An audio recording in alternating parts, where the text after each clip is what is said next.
glute circuit for you. So 4 exercises, we're gonna do it back to back, and you can repeat this as many times as you want, or just be done. So add it to your workout, add it to the other circuit, the glute circuit, combine them for a huge glute burnout, or just be one and done.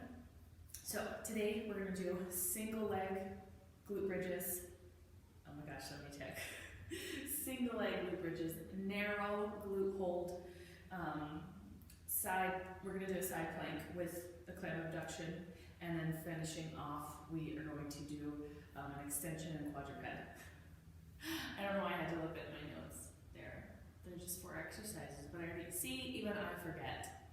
I've written this, I've gone over this, and even I have to look back at what we're doing. So don't feel bad if you ever are in class and you're like, I don't remember what's next, and I just did that circuit 2 times. Happens to all of us. So anyways, moving on, back to it. For our second move, our narrow bridge, you can just do the narrow bridge with nothing, but I would recommend, if you have a yoga block, awesome. If you don't have a yoga block, take a sweater or a blanket or like a couch pillow and put it between your legs. Okay? So it's just something to hold to activate our inner thighs. So we're gonna start with single leg glute bridge. So coming back, like we've been doing. Check in, ribs flared, locking them back in. So on this one, these are toughies. Move that out of the way. Same thing applies for rep ranges. I'm just gonna go till they burn. So if you missed that in the other video, when I'm isolating, I just go to burn out instead of just picking a number. So I'll go until I feel it burning, and then I'll add like 3, 5, 6 more. So I'm gonna start with one leg. I'm gonna have one leg straight up to the sky, no lazy foot. Push that foot up towards the ceiling. Okay, so single leg glute bridge. It really helps me to keep my hands on my hips to make sure that I'm stable. Otherwise, we'll have like off hips. They'll be going all over the place. So, locking in, here we go. Big breath in. Exhale, draw that belly to spine and press up. I almost forgot my foot there, you guys. So it might not take too many of these to really feel it. These ones are super challenging. I might not get many done, you guys. So these are already feeling hard. So I'm gonna go for 5, 4, 3, 2, don't forget that foot, 1. Okay, going to the other side, so planting with that foot, again, same thing, straight leg, foot press up towards the ceiling, not floppy. Lock in the arms, lock in ribs to hips, and press up. So again, goal here, to get as high of a lift without losing the hips. So don't let them go side to side, wiggle wobble. Big breath. I'm gonna have to breathe through these.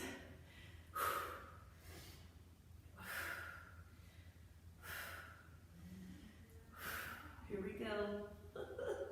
Let's do 5, 4, 3, 2, and 1. Those are killer for everything, especially these transfers. All right, moving on. Narrow glute bridge, holding something between the knees. So I'm gonna hold that between the knees and the thighs. Coming back in, gently squeezing that block. So squeeze it in, ribs to hips, and we're gonna pulse up. There we go. Woo. Tail stays tucked. Glute squeeze. Again, see if you can get that extra inch. It'll make things trickier with the feet more narrow. Holding and having that inner thigh squeeze. So I'm gonna try to come up. Arms can be up if that helps you.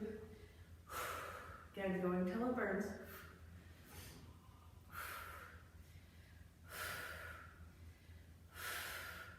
I'm gonna go for 5, 4, 3, almost there, 2, squeeze in, 1, let's hold, 5, 4, 3, 2, 1. Oh my hands. Super burn, super burn. All right. Oh, throw that block away. Oh, okay. Again, I'm having to look at my notes because I'm a forgetful person today. It's a side plank with the clam abduction. Now this one can be tricky to set up, so I'm not going to go too wild with this, but a lot of things happen in the side plank and the side, even if we're lying. If you need to do the lying clam, you can. Few things to point out, whether you're going to do it in a side plank or the clam on your back. Have your ankles in line with your hips back here. Oh, this top knee is going to be slightly over the bottom knee. And then from here, I want this space.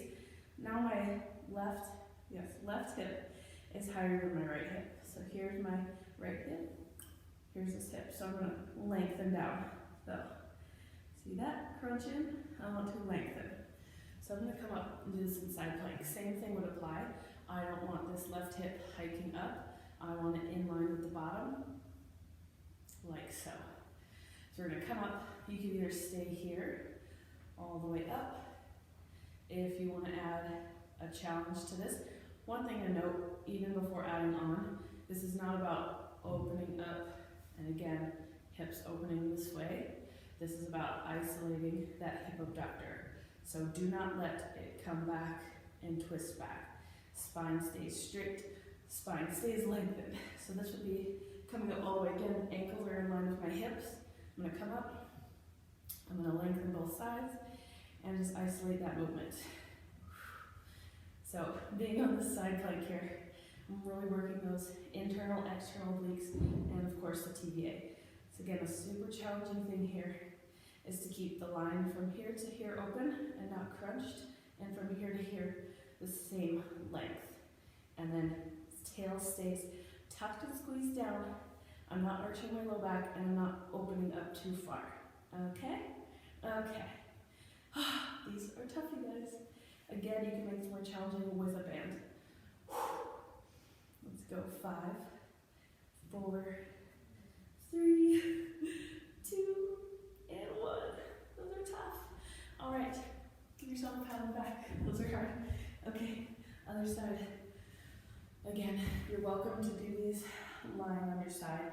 Same thing applies. See this little nice little feminine curve? Well, I'm going to make sure that my hips and heels back here, top knee slightly over, and then I'm going to lengthen. So that this hip and this hip are in line. I'm going to come up on my side plank. We got this, guys. Again, coming up, check in. Boop, boop, boop. I'm going to make sure when I open here that I don't open too far so this hip does not move. Oh yes. Now my left side obliques and transverse are super firing. As we isolate that back hip, tail stays tucked. Holy moly. Left glute still stays engaged. I'm almost there. I'm going to go for 5, 4, 3, 2, last one. Bonus, you guys, you'll also burn out your shoulders. Okay, great job. Last movement. We're going to be in bird dog, and we're going to do leg extensions in our bird dog. So we do this move a lot in booty class. So now you can really see me doing it, and you can work on it at home until we can get together and do booty again.